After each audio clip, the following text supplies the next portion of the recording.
First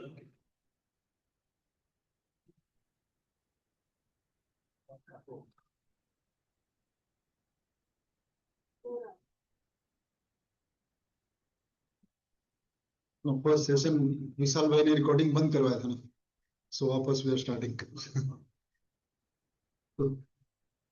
Members requesting settle down, please. So good morning again, and thank you Chintan bhai. After completing half marathon, he is with us because he wanted to honor his commitment. And sorry for, I mean, we are running short of time, so you can extend slightly. So I request, I mean, Jayesh bhai Shah, our past convener, to give a brief introduction about today's speaker, followed by Momento. Good morning, everybody, and thank you for giving me this opportunity. We have with us Chintan bhai, our past convener. Chintan bhai doesn't need any introduction because he is a very active member of JB Nagar and given yeoman service to all of us. But just as a matter of for the new members, I just introduce him in the brief. Chintan bhai is a managing partner of Chogmal and Company. That is his grandfather's firm. He's a third generation in the practice. From last 25 years, he is practicing on auditing and assurance. He is a rank holder in Final CA, registered peer reviewer, member of Audit and Assurance Standard Committee of WRC, and co-authored the WRC publication on NAFRA orders, which is the most traded regulator.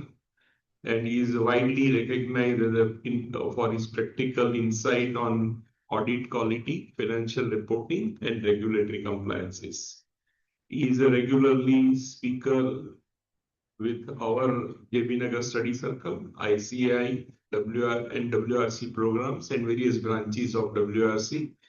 He combines the deep technical expertise with real-world experience to make complex professional issues relevant and actionable. Beyond the profession, he serves on with various charitable institutions, marathoner, as you know, tracker, and whatnot. With this brief introduction, I request all of you to welcome him with loud applause. And before he delivers his session, I request our past conveners, Mahesh ji and all team to hand over a moment as a.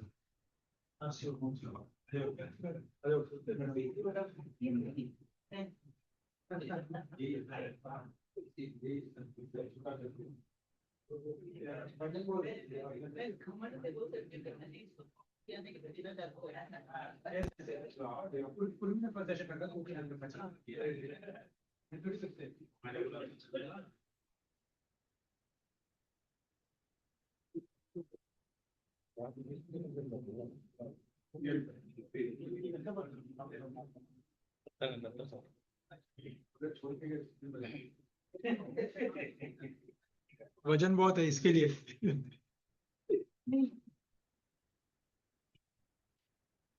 Still morning, so good morning friends, and may I request participants who are at the back end can, because there are not many white covers which I can see rather than faces. Appreciate if you can come forward. So before we dive into the company audit, I want to address one elephant in this room. You can think about, this profile picture which is there. What do you think? A jet black haired young chap coming here and giving you a lecture on audit? So what do you think of it? But here it's a grey haired person, 50-year-old almost. So this isn't it a disclosure, non-disclosure of CARO and violation of accounting standards? An asset was shown in, but actually there is a liability. So consider my flyer photo as your first FRRB case study. An overly optimistic presentation, hiding an aging ledger. Today we are going to learn exactly how we avoid these type of mistakes and differentiations and the discrepancies in the financial statements. So let's begin. and let it be very smooth, like the pedas we just had. So today's topic is enhancing financial reporting quality, FRRB insights. So I was lucky that we had a very great gentleman, Shri Vishal Bhai Doshi, who is the present chairman of the FRRB, the Financial Reporting Review Board. And this is the statement which I always like to quote here is, it's good to learn from your mistake, but better to learn from other people's mistake. So here we are to learn from mistakes which has already been reported, documented by FRRB. I have covered these areas which I will just give you a snapshot of what we are going to cover today.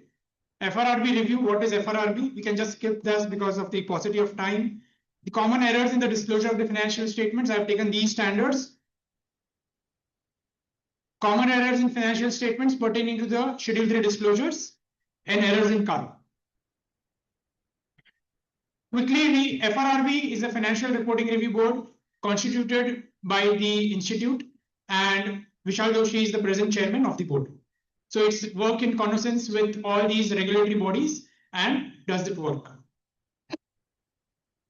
How does FRRB pick up the cases? It has three mandates. One is suo motu, one is a special case, and there are some new parameters which have been introduced. New parameters are highly levered, negative reserves, low audit fees, and companies under the insolvency process. So these are the criteria whereby the FRRB can pick up the financial statements for its review, apart from suo motu and special cases. What happens after the FRRB review? Like, if there are two cases, nothing is found, okay, ignore. But if there is something serious, it could be against the auditors, against the management, and some strictures could be passed against the auditors. Why the disclosures are critical? Disclosures under the accounting standards are mandatory. After each accounting standards, there are particular paragraph of disclosures which are there, that what is to be disclosed according to that accounting standard. Then there are disclosures according to the Schedule 3. MCA and SEBI has its own disclosure requirements and audit qualifications. It would lead to an audit qualification if the disclosures are missing. So Part A will cover the mandatory accounting standards. Part B will cover the Schedule 3 on the Companies Act. So each accounting standards is prescribing a disclosures in the notes to the accounts which are to be done. And the failure is, even if the numbers are correct, there is a disclosure which leads to non-compliance. And auditors are required to report an omission in the accounting standards and disclosures under the CAR. And non-disclosure of the related party transaction also attract special scrutiny. Companies Act has its own Schedule 3. There are two parts in the Schedule 3, three parts. Division 1, Division 2, and Division 3. Division 1 covers AS companies, which are small and medium companies. Division 2 is applicable to Ind AS companies, and Division 3 is applicable to NBFC companies. We are talking about here only Division 1 because I understand that most of the practitioners here are dealing with small companies and not Ind AS. So this is what we are covering today. So let's go to the accounting standard disclosures which are being found by the FRRB in most of its reviews. So this is the glance a table under which accounting standard the number of percentages about the variances and the non-disclosures what they have found. So you can see Companies Act is a maximum 18% non-disclosures, non-compliances were found.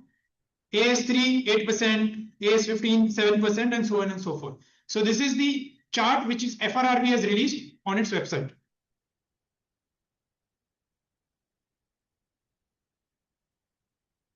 AS1, the most important accounting standard which requires the disclosure of all accounting policies at one place.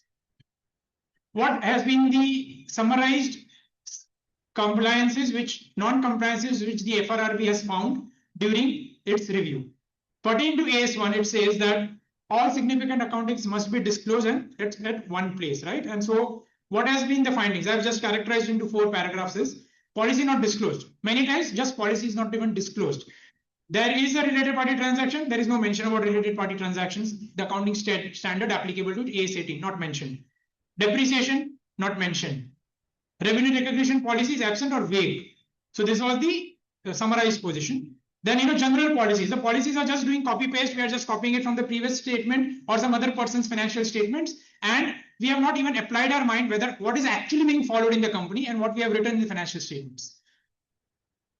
Disclosures are not there, like SLM, WDV, retrospective effect. If there is any change in the policy, we have to give a retrospective effect, whether there is not there. Period comparisons about the previous period. Incomplete and misleading disclosures. Estimation and provisions are not disclosed. Foreign currency transaction not stated. Judgments in applying policies are not mentioned. So these are the main areas where FRRB found the non-compliances pertaining to accounting standards. We go to one specific accounting standard, AS2, about the inventory. Accounting standard states that how the inventory is to be valued, what is to be disclosed in the financial statement for the account inventories which are being held by the business, the entity. First and foremost, we should mention the cost formula which is being used to value the inventory, whether it's FIFO or it's weighted average. LIFO is not permitted, so only FIFO and weighted average are the two methods which are permitted to be used as per the accounting standards. Earlier, LIFO was allowed, but now it is not allowed to be used. Carrying amount of inventories has to be disclosed category-wise. Raw material, WIP, FG. Normally, these are the categories in manufacturing concern, so you have to disclose the inventory values category-wise. And the amount of inventory comparison to the NRV has to be mentioned and disclosed if there is any write-off. What has been the wrong presentations? Slow-moving inventory, has been not written off. NRV not disclosed. Reversal of prior year write-downs have not been done. And pledged as security not disclosed. So even when your inventories are pledged, it is not freely available. That is to be disclosed that these inventories are pledged. Let's go to some case studies according for AS2.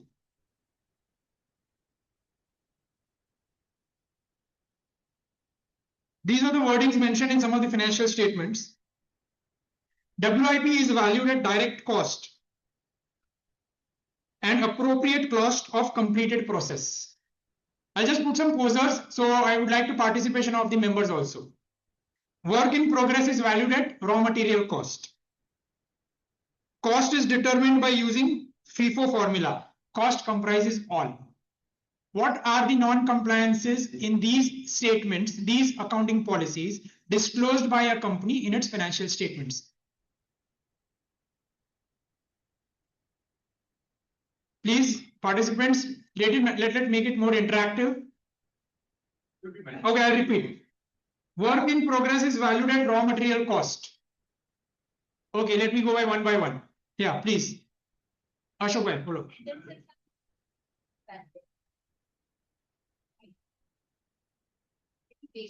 Right, obviously, right? To give the exact formula how it is. Formula is not given. Again, work in progress, there would be overheads which has to be added, which is nothing is mentioned about it. So, these are the gaps in the disclosure of the accounting policy, which is not in connoissance with the accounting standard to inventory. In that case, if the opening WDV was valued like that, then closing has to be like that.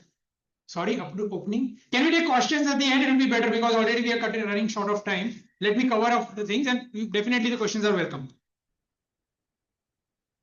Cost of inventory is computed on weighted average FIFO basis. Weighted average / FIFO basis. Which again vague. It has to be very clear and specific what methodology you are using for your inventory valuation. So these were the some of the examples which has been found by the FRRB. Revenue recognition AS9, one of the very important applicable to any organization, because any organization, the motive is making money. So the revenue which it is earning, it's a basic fundamental principle for which it is in existence. So AS9 has to be very, very clear how a revenue is recognized by an organization. Could it be a service? Could it be manufacturing? Could it be anything? So any organization, definitely this is the policy which will be applicable to all and every. Inventory may not be applicable to some industries or service industries because they may not have any assets, inventory. But AS9 applicable to all and very, very critical and important accounting standard to be followed. So what has been the key disclosures? Omissions.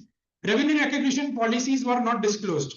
Now, see, there has to be a trigger point when do you recognize revenue. So it was not mentioned clearly. In construction type of contracts, a percentage completion method was not stated. Multiple arrangements were there, allocation basis were not explained. And gross revenue has been shown without deducting trade discounts, returns, See, your revenue has to be net of returns and discounts, if any. Agent versus principal not evaluated. This was a very recent example. Rajesh Exports. Everybody must have read about it. They were doing only job work, but they were recognizing the entire revenue as its revenue. Deferred revenue balance is not disclosed as a liability. So whenever there is a deferred revenue which they are not accounting for, it's a liability. So it has to be disclosed clearly in the notes. Non-disclosure of accounting policy, it has been stated, is definitely a basis for a qualified opinion which would require that to be done. Let's take some cases for AS9. The accounting policy in a movie theater. The accounting policy on revenue from advertisement and ticket sales was stated as follows. Revenue from sale of tickets is recognized when the tickets have been sold. Advertisement revenue is recognized when advertisement and net realizations are confirmed. What would be your comments in these type of an accounting policy? Where there is a movie theater, so movie tickets are sold and they are displaying advertisements also. So this is the accounting policy on revenue recognition which has been mentioned in its financial statements. How is it not agreeing to AS9 policies, principles? Right. Anybody else? That was for ticket or for advertisement? Oh. Advertisement is concerned, they are saying it is only on realization. Incorrect. It has to be on the based on whenever it is. Definitely. So Jayesh has rightly given the answer. See, when the tickets are sold, the show has not yet taken place. So there is no matching concept of revenue and cost.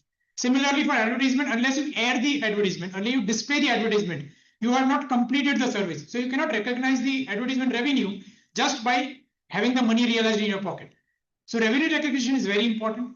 Risk and reward should get transferred whenever you want, and your the determination, your realizability should be confirmed. These are some trigger points whenever you can recognize the revenue. Another case on AS9 would be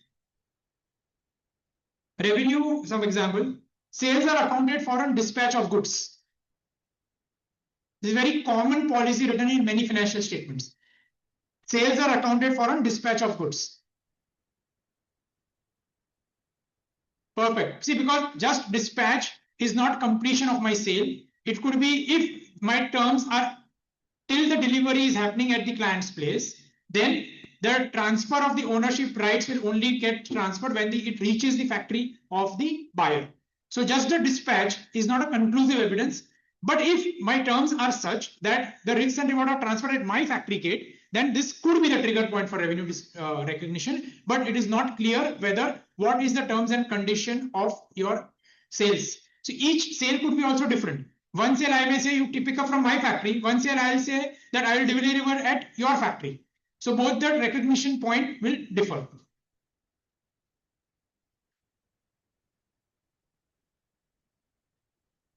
AS10 about property, plant and equipment. Earlier we used to call it fixed assets. Now it's property, plant and equipment. Again, most of the financial statements would have this.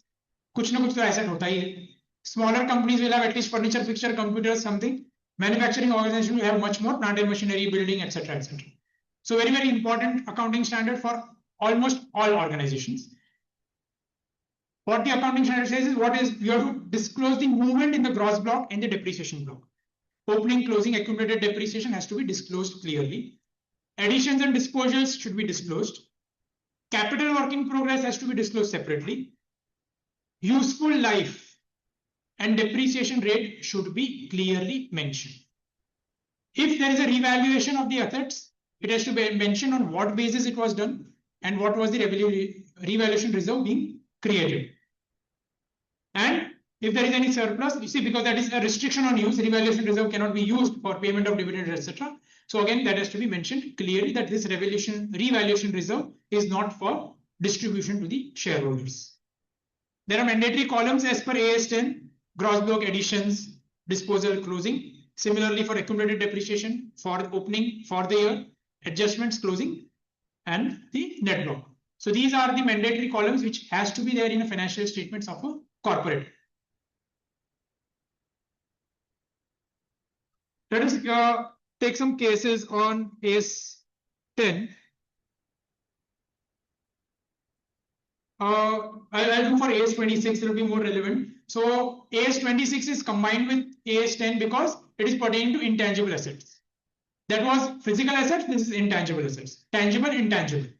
So in intangible asset, AS26 pronounces that the useful life or the amortization rate should be clearly mentioned. Finite versus infinite useful life classification. You cannot have any asset which has infinite life. And wherever there is a life which is more than 10 years, so AS26 requires that it has to be disclosed separately and justified. Why have you considered a life which is more than 10 years for any intangible asset? Even the movement in the research and development, if there is an intangible which you have created, that movement has to be clearly disclosed in the financial statements. One accounting policy of a company stated, technical know-how is amortized over the useful life of the underlying plant and amortization is done on straight line basis. What are your thoughts on this?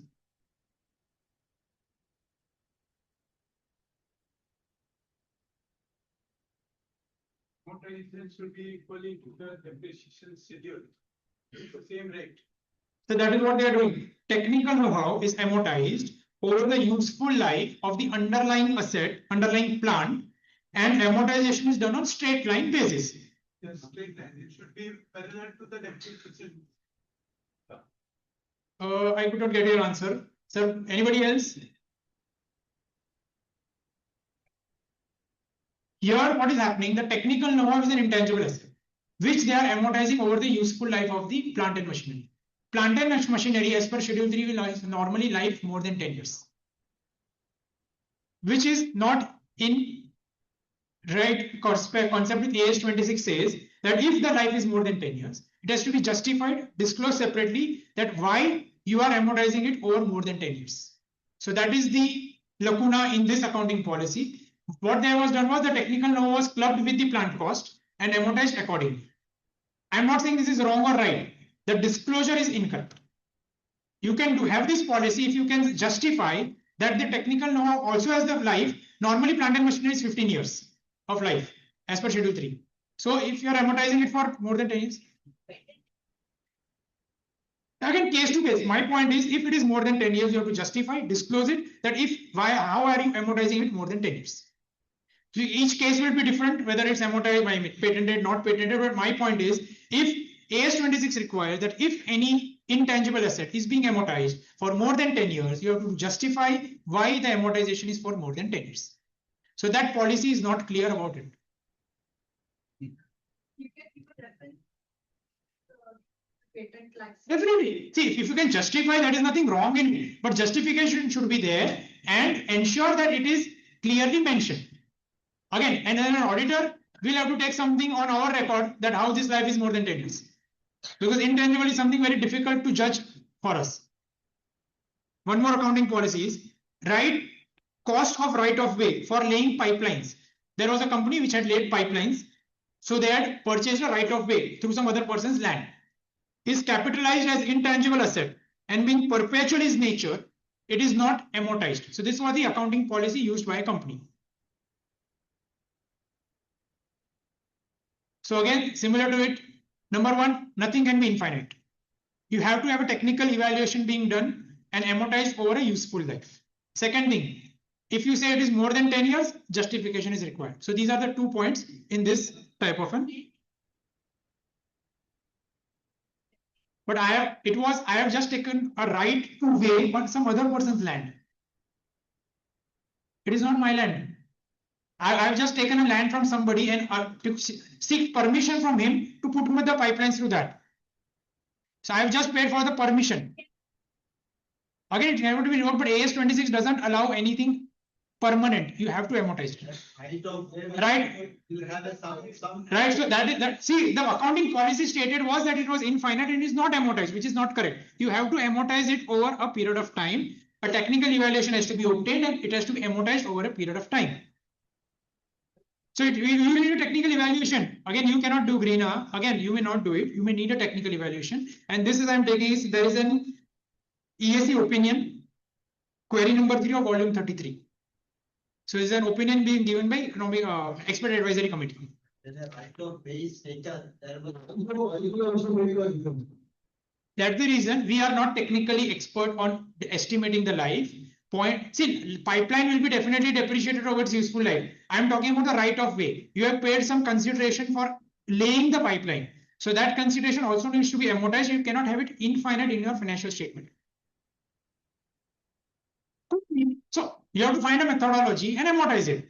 You cannot just keep it unamortized. Point is that. Method you decide whether it's fair or unfair. Definitely, you need a technical expert advice. AS 15, we just saw this is the accounting standard in which there are maximum number of errors as noticed by the FRRB. Employee benefits. Defined benefit plans are there. You know what this AS 15 normally will have two major benefits of the employees: gratuity, PF, leave. See the other major three employee benefits which are accounted by an organization. So actuarial assumptions, if you're talking about the gratuity, you need to mention the discount rate, escalation, mortality, all these has to be disclosed in the financial statements. Opening, closing reconciliation has to be disclosed. Component of gratuity, service cost, interest cost has to be split and disclosed in the financial statements.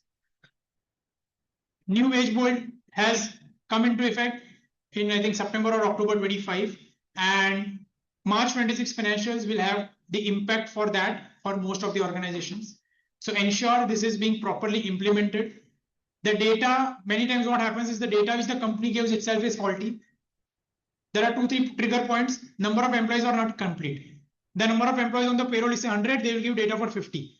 Valuation report will be wrong. And what we do, we just rely on the actuary statement and do the entry according to it. So do some basic sanity check. The total monthly wage bill is mentioned in the actuary report. Just do whether my monthly wage bill in financials and monthly wage bill in the report of the actuary are matching or not. Because we have found such discrepancies whereby there are some mistakes by the HR department, some mistake by the accounting department. They will send the data to the actuary valuation, which will have some other information which is actually there in the financial statements. So do some sanity check of the AS 15 report which we get, number of employees, the total monthly bill, the average escalation of salary. Sometimes what may happen, there is a company which is growing very fast, they may do the salary escalation very fast, and the normally actually takes only 8 to 7% of salary increase in its report. So if the report is taking that rate, but your salaries are increasing very fast, the gratuity report will not be correct to that extent. And whenever we are relying on a work of an expert, we have to follow standards on auditing, do a basic sanity check before that report can be relied upon by as an auditor. So don't just accept anything blindly. Again, for the leave encashment, actual basis and proportionate basis was disclosed many a time. What has happened? Leave encashment is done on proportionate basis rather than actual basis.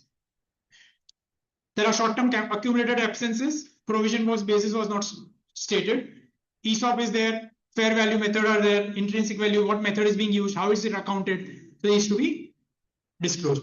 Best practice, whatever is the actuary report, do a copy paste, include it in the financial statement, and so all the disclosures by AS 15 will come. Normally the actuary give the report of its actuary valuation in AS 15 format, and they write as per AS 15 revised in the report itself. So better to always copy that in the financial statements.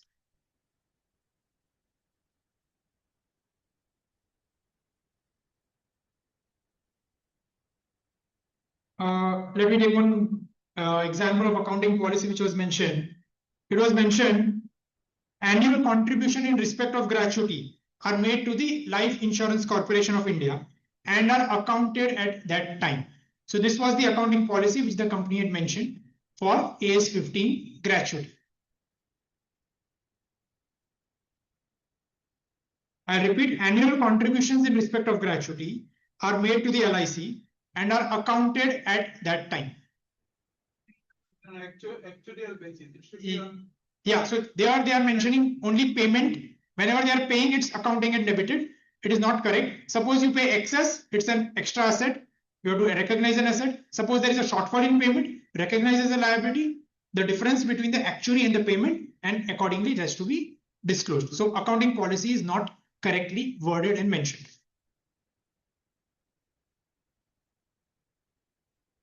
AS 16, borrowing cost. What is borrowing cost is? whenever there is a long period of time being taken for creation of an asset, the accounting standard allows you to capitalize the interest on the borrowings pertaining to that. So what are the disclosure requirements as per AS16 is? The borrowing cost capitalized during the year has to be disclosed. The rate of capitalization needs to be disclosed. Commencement and cessation. When did you start? When did you end the capitalization? That is to be mentioned. What are the presentation errors which are there is? Finance charges on leases included without disclosure of segregation. So finance charges on lease is to be disclosed separately as per AS19.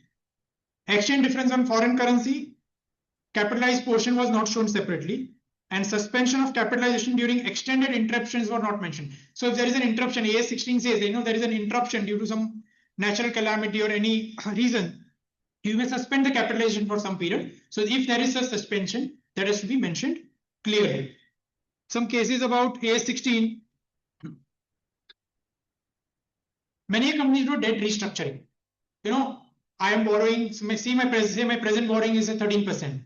I do a debt restructuring and go for a loan which is now for 11%. So which is a very valid thing because the company will definitely need to save the cost.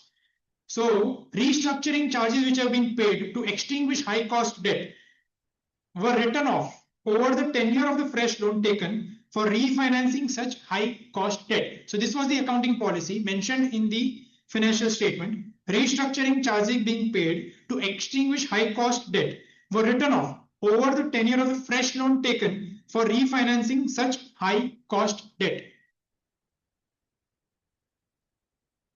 Correct? Incorrect? If incorrect, what is incorrect? It is not done. There is no capital benefit out of it.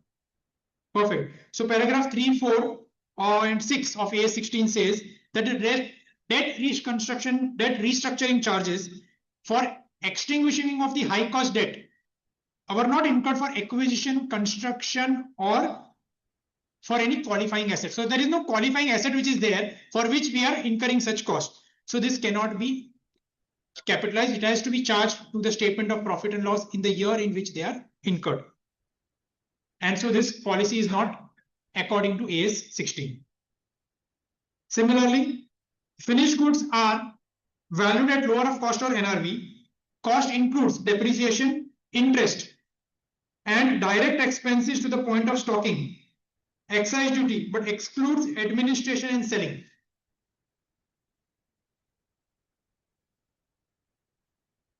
So again, inclusion of interest in the valuation of inventory is incorrect.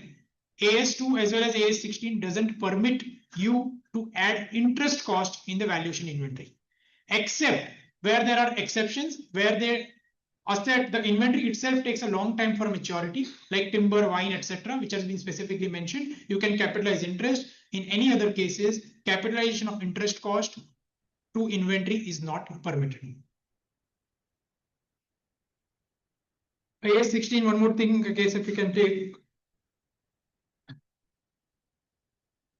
Borrowing costs that are directly attributable to an acquisition of an asset that necessarily takes a substantial period of time to get ready for its intended use are capitalized at part of the cost of the asset till the date it is put to use.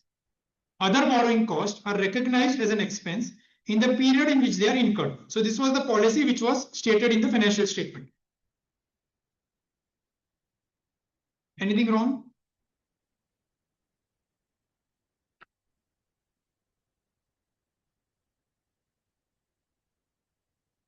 I cannot capitalize interest till the date put to use. I can capitalize only till the date ready to use. Once the asset is ready to use, even if I don't put to use, the interest capitalization has to stop. So AS16 permits you to capitalize interest on a qualifying asset, but only till the date the asset is ready for use and not till the date the asset is put to use. So the put to use here is the wrong word which they have used in the policy.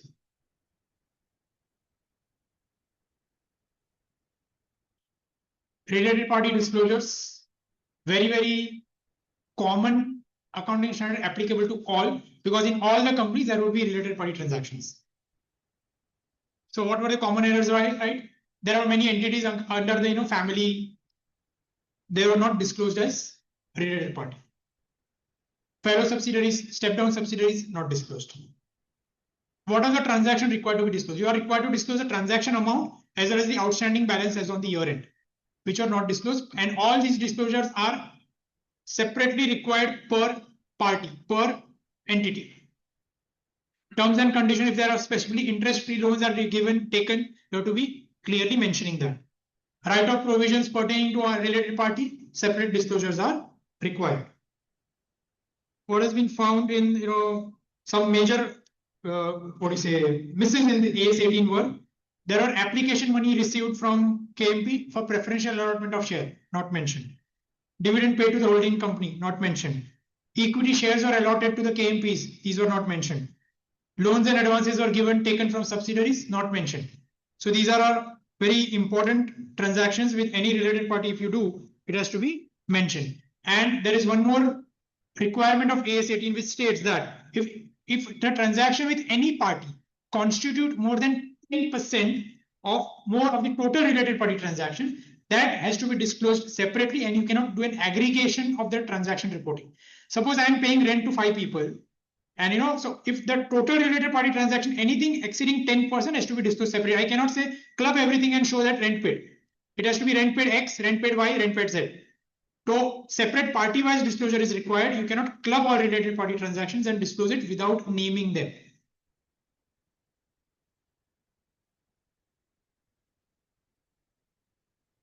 AS22, deferred taxes, component of DTA, DTL has to be reported separately. Each component mainly to be depreciation and allowable expenses, carry forward, brought forward, losses if any, etc. Movement has to be disclosed. Reconciliation of the previous year, current year, and the MAT credit if any, it has to be disclosed separately.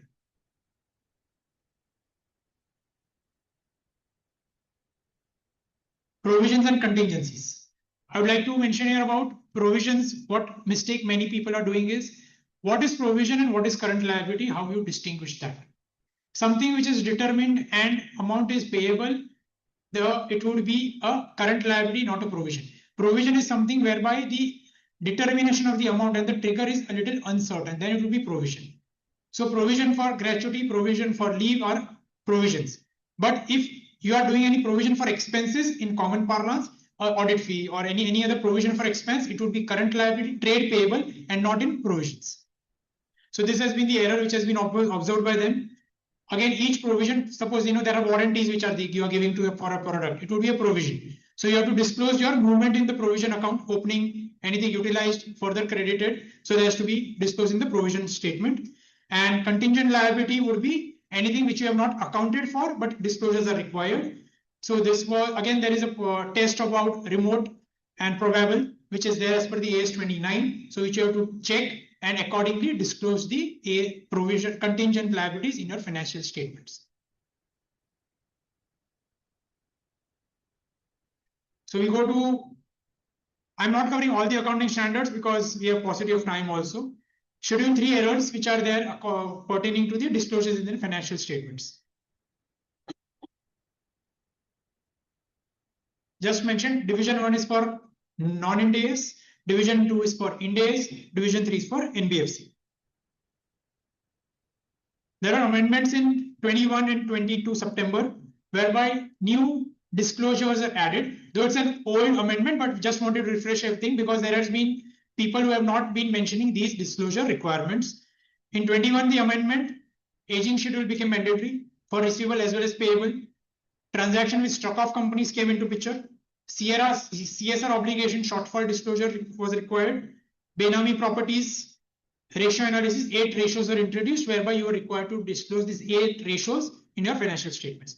22 amendment, further disclosures were made mandatory. Cryptocurrency transactions, any undisclosed income surrendered in your income tax proceedings. Quarterly return filed with the financial banks whereby you have a working capital limit and you submit your financial statements for your DP. You have to disclose that whether there has been any discrepancy in the amount submitted and amount in your books. And title deeds of immovable property if not held in the name of the company.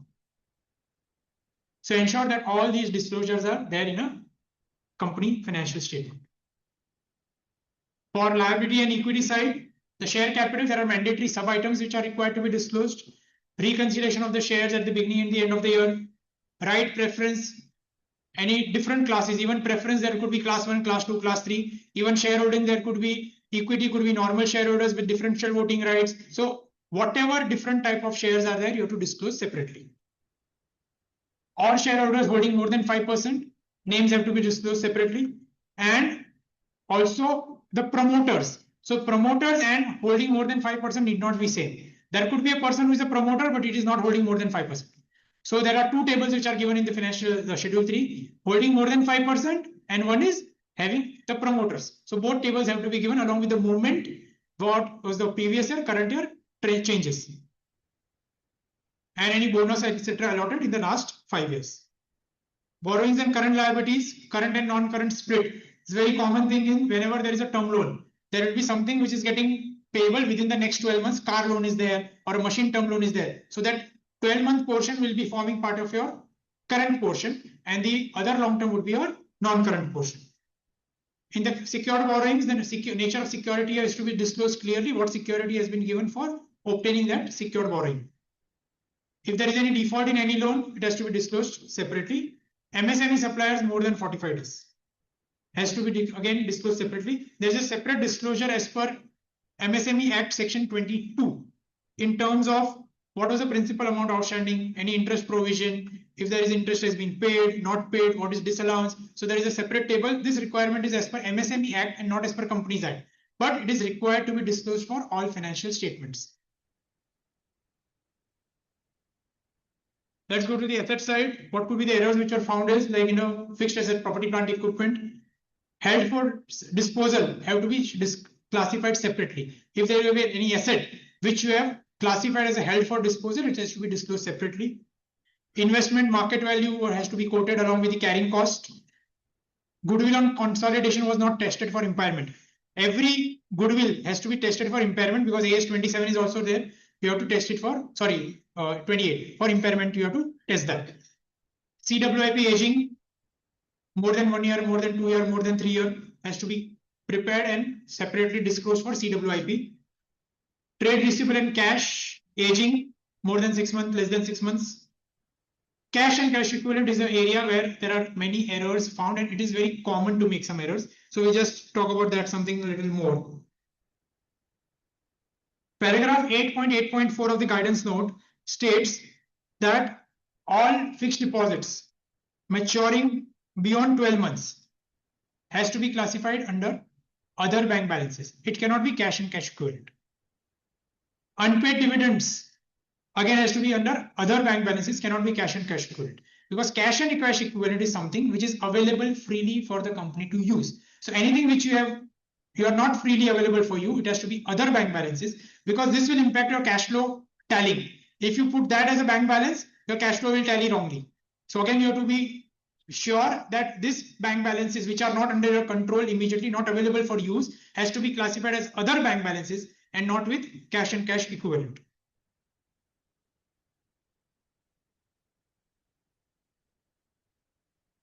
There are some mandatory line items which are required in the financial statements. Addition, deletion is not permissible without any justification. So excise duty and GST has to be netted out. You cannot gross your revenue and show gross revenue. Other operating income cannot be mixed with revenue from operations. And sale of service and sale of goods has to be shown separately. Employee benefit, again, you have to disclose separately. ESOPs, director remuneration, whatever is paid, it has to be presented on the face of the financial statement that what has been the director remuneration paid in that financial year. Bank charges show separately. Interest cost you have to split in borrowing cost, lease liabilities. As per AS 19, if there's a lease liability, show separately. Unwinding discount on provisions has to be disclosed again separately for the finance cost. Schedule 3 for depreciation and amortization, tangible, intangible, separately shown from depreciation. Impairment losses, if any, shown separately from the normal depreciation. So depreciation and amortization. Suppose you have an investment property and you are providing depreciation on that. That has to be disclosed separately from your normal PP depreciation. Common omissions from other expense was payment to auditors not shown separately. CSR gross versus through an implementing agency. Donation to political parties. Section 182 requires that donations are disclosed separately if they are given to any political parties. EPS, very, very important, and most of the errors occur here. First, tax, current tax, deferred tax you have to show separately, two separate line items before PBT, after PBT. Exceptional items are not disclosed separately before tax. So exceptional item, if any, you have to show before tax. EPS, basic and diluted. What has been happening many times is basic and diluted are not shown separately. Both have to be shown separately. In cases of a loss, you have to show negative number. You cannot say nil.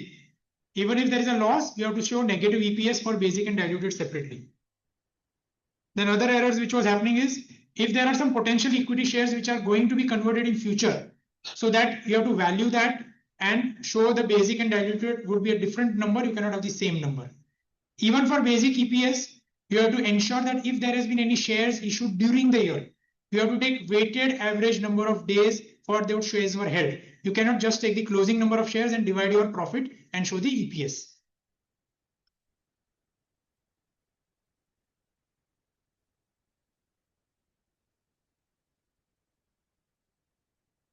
Other notes which are there mandatory as per Schedule 3 would be corporate information and basis, nature of the business of the company, very basic, like what the company is doing. So that has to be disclosed. You have to share and state that the financial statements are complying with the Companies Act 2013 and the applicable accounting standards. Period and currency, what period the financial statements pertain to, what is the currency, reporting currency, INR here in India, but you have to report that. Going concern assumption has to be explicitly stated and confirmed. There are definitely many judgments which the management takes, so that judgments and estimation has to be disclosed. And any critical judgments are taken, you have to say what judgment has been taken during that. Risk management has to be disclosed. If there is any concentration risk about geography, counterparty, etc., it is to be disclosed in the financial statements. Integral part, new ratios, which came in 2021.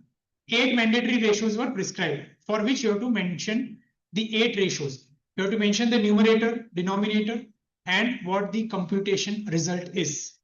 Again, if the ratio changes by more than 25%, you have to give a justification and explanation why that change has come due to.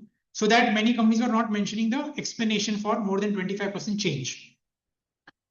Loans and advances, new requirements were if there is any loan to related party, the purpose, security, repayment, any loans to directors, officers if they are given, those terms and conditions will be mentioned. Utilization of the borrowed funds, how that has been utilized. Advance for without business purpose, if any round tripping was happening, so you need to just check that. Frequently other missed disclosures were title deeds if not in the company's name. So there was a requirement which came in September 22 notification. If the title deeds of the property which the company is owning, it is not in the company's name, you have to disclose separately. Even CARO requires it that you disclose if any asset is not in the company's name, you have to disclose in CARO also. Any transactions with stock of companies you have to mention, and any undisclosed income which has been surrendered during search or survey. Again, 21 came out with the amendment for the receivables, how the aging has to be done.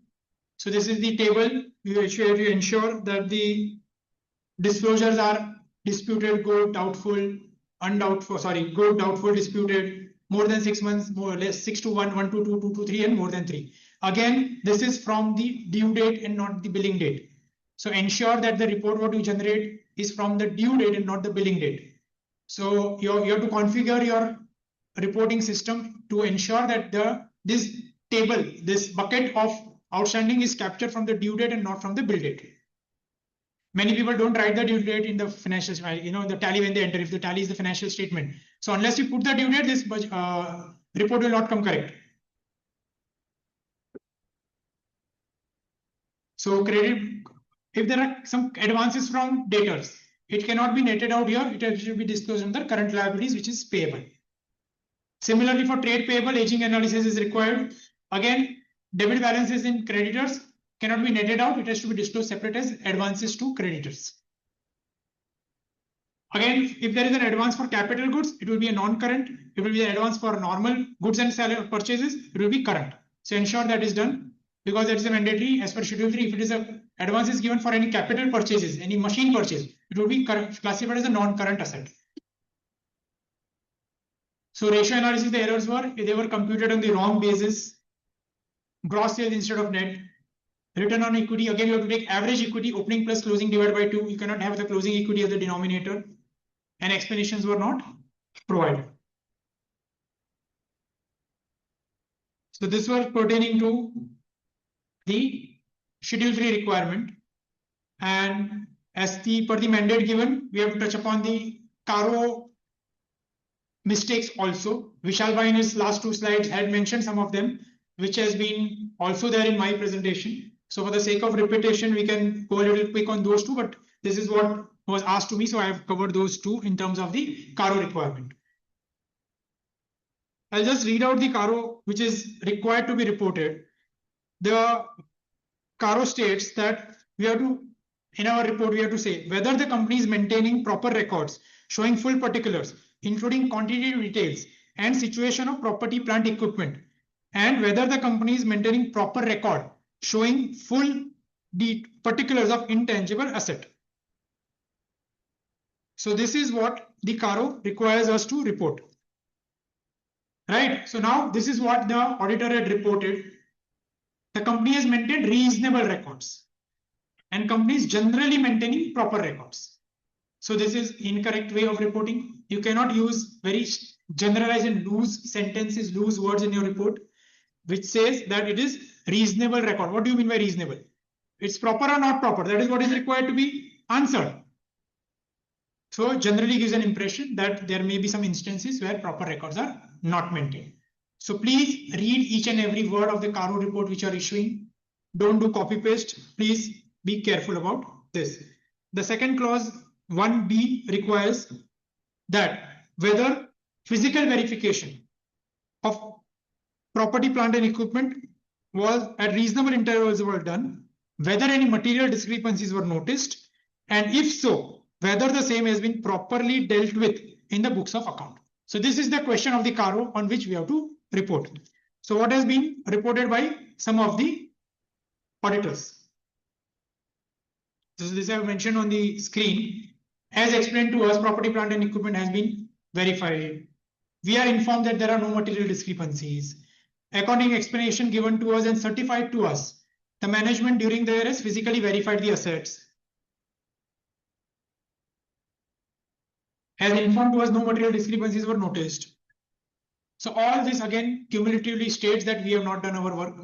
We cannot rely, which I have already discussed about it, we cannot rely entirely and state that as certified, as informed, as per the management letter is not correct, because we have to do our duty. Standards on auditing requires that we have to verify before we report anything. So all these observations, reporting is incorrect. The word of we were informed, as were informed, certified to us are incorrect.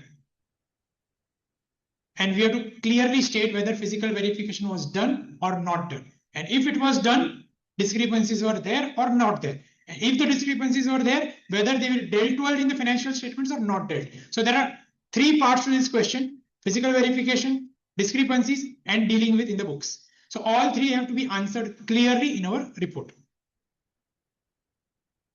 Clause 3A, 3.2a is about the physical verification of inventories. Whether physical verification of inventory has been conducted at reasonable intervals by the management, and whether, in the opinion of the auditor, the coverage and procedure of such verification by the management is appropriate, whether any discrepancies of 10% or more in the aggregate of each class of inventory were noticed, and if so, whether have been properly dealt with in the books of accounts. Similar to property, plant, equipment, regarding inventory, physical verification, discrepancy, and dealing in the books of account. 3 questions to be answered distinctly for 3 questions. So it was written, these were the observations of some of the audit reports. Inventories have been physically verified by the management, and according to the information explanation to given to us, no discrepancies are noticed. Again, here we cannot rely on only the management verification. We have to verify our own self and we have to mention that it was verified. So here it is written that physical verification was done wherever possible.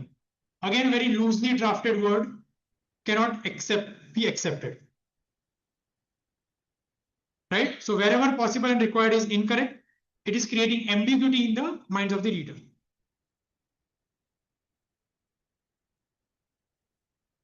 Next clause is clause 33C of the CARO, which says that in respect of the loans and advances, in the nature of loans, whether the schedule of repayment of principal and repayment of interest has been stipulated and whether the repayment of receipts are regular.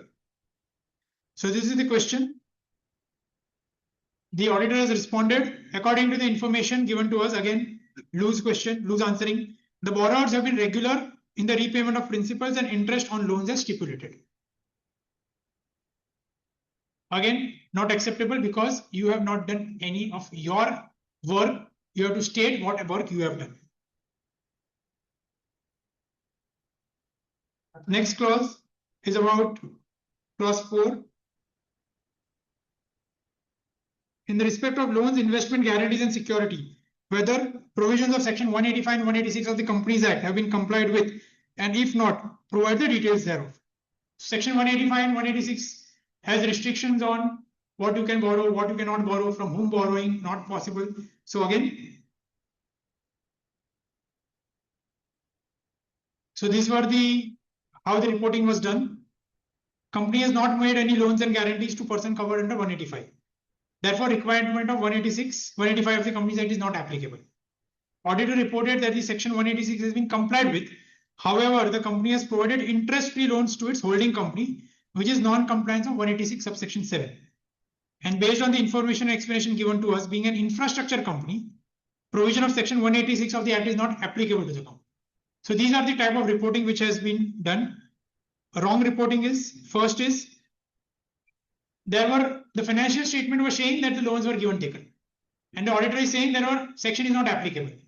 So while drafting the report, you ensure that the financial statements are there in your hand, and each and every CARO reporting what you do is in line with the financial statements which are actually prepared. The facts are not matching. Similarly, for an infrastructure company, 186 is applicable, which the auditor says is not applicable. So these were the errors pertaining to clause 3.4 of CARO. Clause 3.5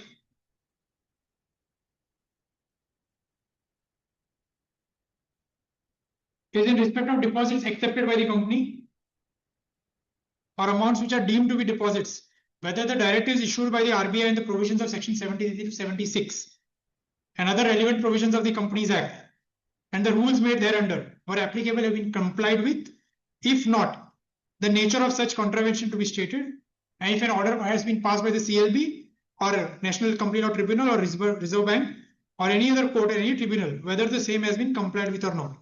So this is again 73 to 76 about acceptance of loans and deposits. The auditor has reported has accepted deposits. Sorry, has not accepted deposits. However, temporary loans have been obtained from Employee Welfare Trust without adequate record.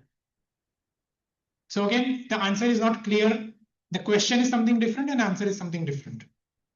If the temporary loans falls within the purview of 73, 76, you have to clearly say whether they have been compliance of the provisions of the Act or no. But the auditor has given a very roundabout answer. So ensure that your answer is complete to the question which is being asked in the CARO. Next clause, clause 3.6. Whether maintenance of cost records have been specified by the central government under subsection 1 of section 148 and whether such accounts and records have been so made and maintained. So cost records are applicable to some of the companies. There are criteria, some HSN code. If the company is manufacturing, then the cost records are mandatory. There are also the turnover thresholds. If they cross that turnover threshold, then the cost records become mandatory. After the records are mandatory, there is another trigger point for the cost audit to become applicable. So here we are just asking, the CARO is asking whether cost records, if required, are maintained or not maintained. So the auditor has responded that records are in advanced stage of preparation, which is again not in compliance with CARO requirement. You have to state whether it was made, prepared or not prepared. So it was not prepared, you have to state it is not prepared. Clause 37A says there whether the company is regular in depositing undisputed statutory dues, including GST, Provident Fund, Employee State Insurance, ESIC, income tax, sale tax, excise duty, custom duty, excise duty, value-added tax, cess, and any other statutory dues to the appropriate authorities, and if not, the extent of the areas of outstanding statutory dues as on the last date of the financial year concerned for a period for more than 6 months from the date they become payable shall be indicated. So any dues which have become due, but the company has not paid, and it has been 6 months since they have been become due, it has to be disclosed in under this clause. Here the auditor has reported there are no dues related to sale tax, wealth tax, income tax, service tax, which has been not deposited. Here next in the next para, somebody has stated, this is for some other report, company is regular in depositing with appropriate authorities undisputed statutory dues, including PF, ESI, sale tax, service tax, custom duty, etc. Whatever the observation for the first is, what do you think? The sentence is incomplete. CARO asked for many act, many taxes. He has just written about sale tax, wealth tax, and income tax. You cannot do that. You have to include all custom duty, excise duty, etc. have been omitted by in the sentence. You have to ensure that all. If you say that this tax is not applicable to the company, please mention that I have not reported X custom duty. Suppose they are doing no imports. You may mention that custom duty is not mentioned because it is not required to be maintained, or the company is not liable to pay any custom duty. But you can't just omit the word because the CARO is a statutory order for which you have to reply in that manner itself. In the second case, in the financial statements, there was no PF-ASIC which was being paid. The company was not even registered, but the auditor wrote that they are regular in paying PF-ASIC. So please be careful and always take the financial statement with you while drafting the CARO report. Clause 37A. Whether the company has, I think I missed B. Okay, yeah. 37A. Whether the company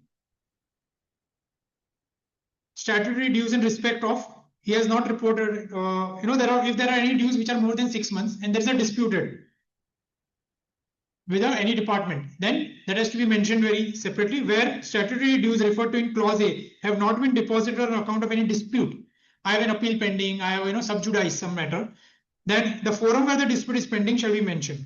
A mere representation to the concerned department shall not be treated as a dispute. In terms of wherever there is a dispute, there has to be a very clear format which has been given in the guidance note to CARO Institute by our institute, and we have to follow that particular table. You have to give the name of the statute, nature of the dues, amount, period to which it relates, date of due date, date of payment, and remark if any. So all these things have to be mentioned in the CARO report. For the disputed liability, again, the auditor has stated, in our opinion, there are no material dues of custom, excise, etc., which have not been deposited on account of dispute. In the other case, the auditor has omitted to report the period to which the dispute relates. See, the disputed period, suppose it was 2000, 2005, whatever is the disputed period, you have to mention that period and the forum where it is pending. Suppose it's pending at CSTAT level or pending at the ITAT level, what level the matter is pending, that has to be clearly mentioned. So that has the format is also been given by the guidance note of the institute. So you have to follow that table clearly and mention all the details in that table.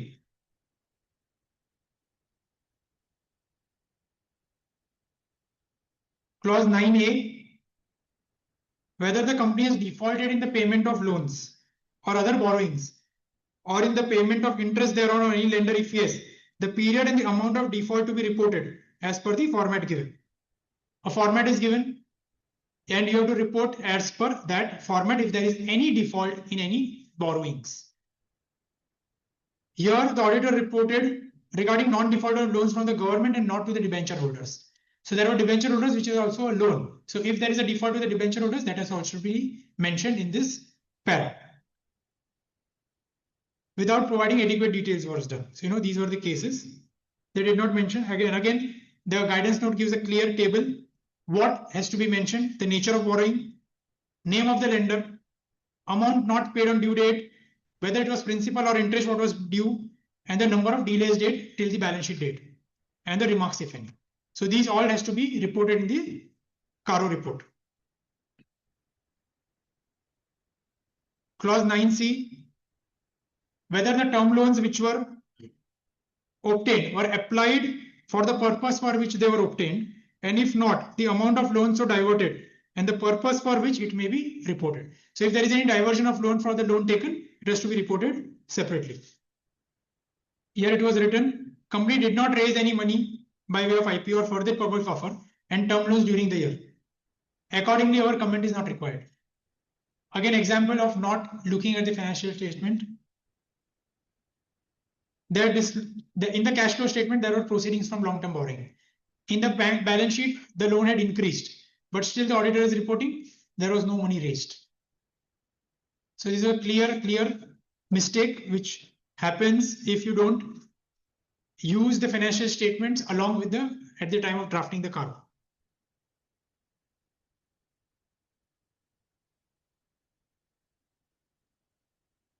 Next question is about the fraud. Whether any fraud by the company or any fraud on the company has been noticed or reported during the year. If yes, the nature and the amount involved is to be indicated. Here the auditor has reported like this. According to information explanation given to us. Again, that is a wrong method. No fraud on by the company has been noticed or reported during the course of our audit. The CARO requires us to mention of any fraud for period under audit and not during audit. So our period under audit is April to March. So if there is any fraud which has been conducted during that period, it has to be reported. Not only suppose you did an audit for 1 month, if any fraud has occurred during that period, that is different. So here they mentioned during the course of our audit.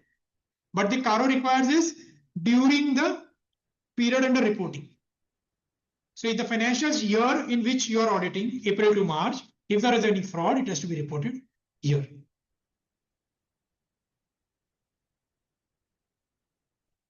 Rather than only during the course of the audit.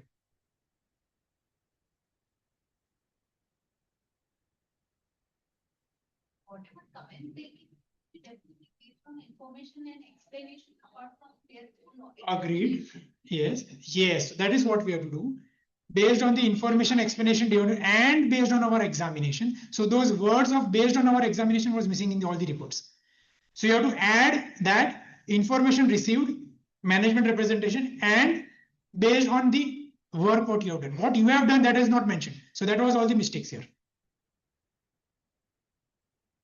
The auditor reported as follows in these terms of section 177, 178 is compliance with related party transaction, whether they were arm's length or not.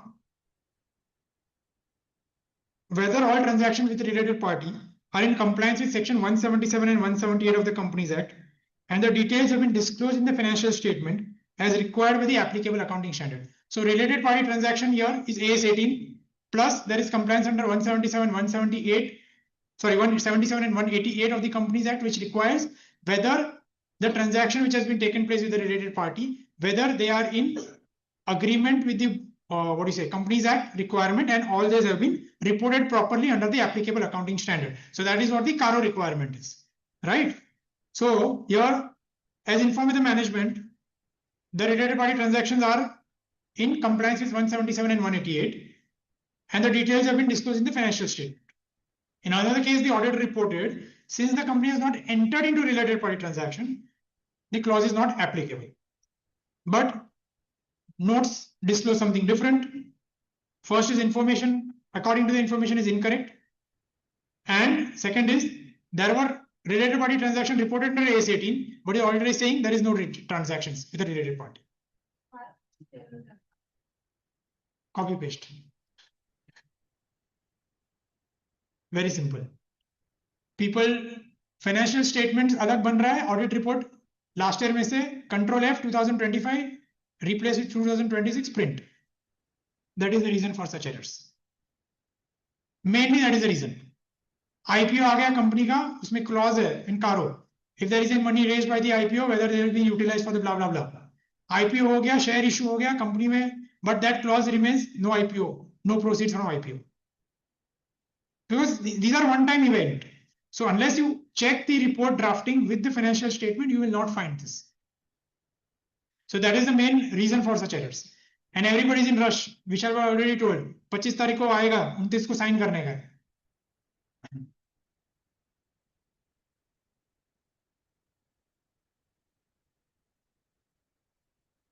Key takeaways with a limited time, whatever we could do. This is, I think we are able to close on time also, though we started a little late, much late, I would say. So disclosures, non-negotiable. Each AS has some specific disclosures at the end. A para is there. Read that again. Ensure that the disclosures are done in the financial statements. Schedule 3 has changed. Stay updated. Whenever there is a notification about Schedule 3 changes, ensure that we add that to our financial statements reporting. Notes is a very, very important part of the financial statement. Ensure everything is disclosed there. Please keep a checklist approach whereby all accounting standards followed, disclosures done. You'll have a better control over the reporting format. Non-disclosure, non-compliance, penalty, institute, disciplinary action if it is listed NAFRA. So there are many people who are there after our back if there is any mistake, error. So we have to be extra careful and cautious. So that's all for now. Anything for questions? Open.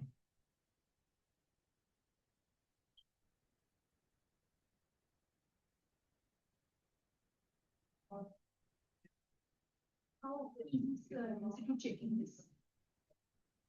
I told you in the presentation will be shared. FRRB has its own mechanism of checking which companies they will take, which companies they will not take. Suo moto, low fees, listed companies are the first trigger point, and other financial statements which are suo moto if there is any complaint by the disciplinary action, any complaint by any either like a SEBI complaints or some IRDA complaints, any other regulation complaints, that financial statement could be picked up. So in case of a windmill supplier company, they raise the invoice on the 29th of the March 26 to 28th March 27 for the maintenance of the windmill. So service contract is a service bill. Huh? It's a service bill. It's a service bill, right? Yeah, service. Maintenance contract is a service. Service bill. So how they will be recognizing the revenue in their books? What is the period of service? What is the period of service? So next year income they will be. No, what is the period of? They will mention in This this. is what I'm suggesting. 29th, they are raising the bill 29th of March. Right. 26 to 28th March 27. Next financial year. Yeah, Okay. they are sending the bill as on today. Right. As on today means as on 29th of March. Okay. So in which what will be their income? That is a 40 lakhs the bill is. For the windmill operator. Yeah, windmill operator. It is not his income, right? They are going to render the service in the next financial year. Okay. Revenue and cost match नहीं हो रहा है. You are just preparing an invoice and sending it in advance. Similarly is the case for AC maintenance, computer maintenance, blah blah blah, where they bill you at the advance in the the first day of the financial year and the render service over the year. But generally we take it on a prepaid basis. Definitely. My client has taken the windmill, so we account on the prepaid basis. But this windmill operator, they are asking rather confirmation on entire income is on the 31st March. So that the windmill auditor will check how they are accounting revenue from, because for the windmill operator they have not rendered any service. Their maintenance engineers have not incurred any cost. So how can they recognize this revenue? You check their financial statements. Publicly अगर available है तो, नहीं तो MCA से 100 रुपए से download कर लो. You can read the accounting policy, no? Why not? Very easy. I don't think they can recognize that revenue. They may not doing it. But see, for the sake of They are insisting for the confirmation. They are see confirmation, definitely you can give, right? I have booked as a payable. So kya ho gaya? Confirmation is about the balance. It is not about how you recognize. Confirmation is about the balance. Suppose they have billed you 40 lakhs. So they will say that whether you have created a payable of 40, yes, you have created a payable of 40. But where is it been debited is you don't know. so 2 days there will be recognizing the income. 3 days Yeah, technical. yes. Period cost है ना ये तो definitely they will do by period. And these are for any service industry normally this happens because they will bill in advance and they will recognize revenue in parts. Even for computer services this happens. AC maintenance, all these things they bill you normally in advance. Insurance also, yes, definitely. Anybody else? Any checklist is prepared for this as you say. For Caro or for Caro, yes. Yes, it's available. Institute has done a lot of work. So you can search. Yes. Guidance note also you can refer. They also have a checklist. So Institute is doing a lot of work. We should just search it and download and use it. Again, this is all from Institute's website. Disclaimer, I have nothing more what I have added as such. It's more of compilation and presentation here. But our part is that we should, if we read all this, we can get insights. In case of AS15, that is LIC gratuity certificate is sufficient, or in addition to that we have to take the actual. According to me, the LIC is not doing valuation as per actuary. Okay. So we should obtain an independent actuary report for our accounting purpose. Okay. Because they are not, again, the AS15 disclosure are not there in the report. Okay. Okay, thank you. Can you call it a day? Thank you so much for your patient listening.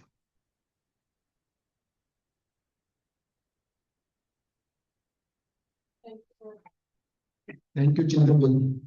After running all marathon and coming to keeping your subject and commitment, so really appreciate. And I understand because I also used to run half marathon. So previous day you don't get proper sleep. Also you have to sleep early. You have to get up early, and that too you're going Navi Mumbai Kharghar. So almost I'm sure you must have got up at 2 o'clock, 2 a.m. So that is really commendable. I am requesting our deputy to give a formal vote of thanks.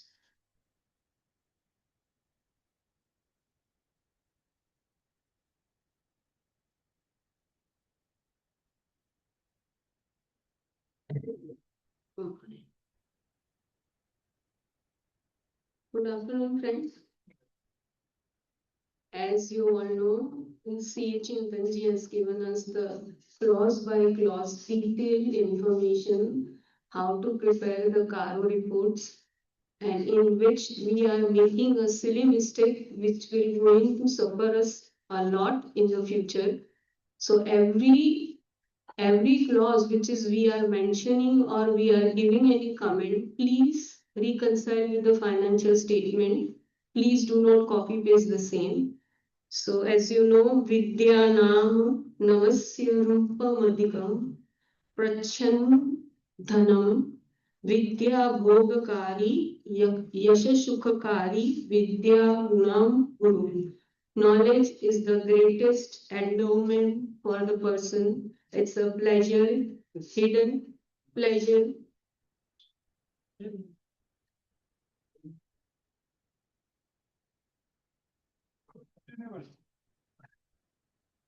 So the knowledge is the greatest endowment for the person. It's a hidden pleasure, wealth, and it's a enjoyment, fame, happiness, and rebuilt even by the wise. So CA Chintanji has given us a lot of information regarding the audit reports and the Caro. So go by them and we check that no mistake can be made on our part. Thank you so much. Thank you. Just a second. Krishna ji wants to say something.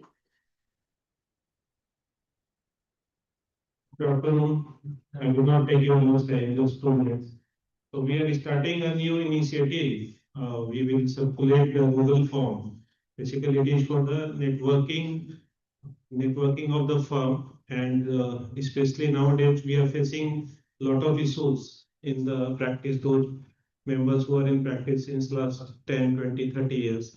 So the major problems what we are facing is that our next generation is not coming into our profession. The second challenge is that there are a lot of challenges in enhancing in the practice day by day.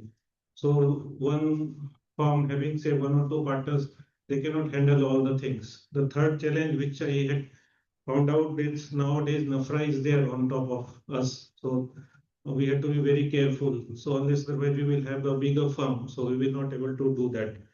The fourth and fifth options are that we can optimize our office space and our office staff, the utility of that.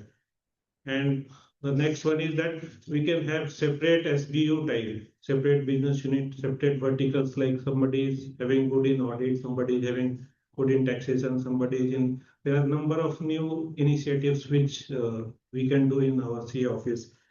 And the last one is one foreign collaboration. So we can collaborate with the foreign firms to have their names. So whatever business they are doing in India, we can do. And we had the opportunity to do the same business in the other countries. So we are going to circulate some Google forms. So those who are interested either in joining hands with the bigger firms or and can collaborate with each other, so that can be done at. So this is an initiative we are started taking, and it will take few at least 6 months to 8 months time to actually come on the ground. So this was just an announcement, so I thought I will just thank you.